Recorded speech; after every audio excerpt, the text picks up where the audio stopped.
من در طلب عشق بتی زار و پریشم، کز آفت عهدش بکند قایل کیشم. مادام پریشم به پریشانی عهدم، صد سلسله خندند به احوال پریشم. گو قایله سازم که شود حکم به حکمم، تا دم نزند غیر به صد طعنه و نیشم. در قایله مهر رخش بر من و بر غیر، صد فتنه بیاید به سر دولت کیشم. کیشم چو به شطرنج خیالش کندم مات، از ماتی این قایله درمانده خویشم.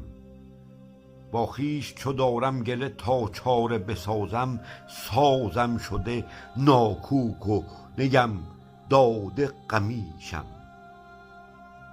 من متصل از صد گله یک راه نیابم، در بغض گلویم شده صد غصه به پیشم.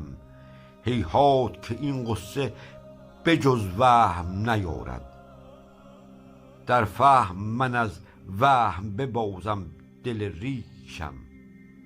با زخم و جراحات سر و دیده و جانم، از ریش بخنداندم اغیار به ریشم.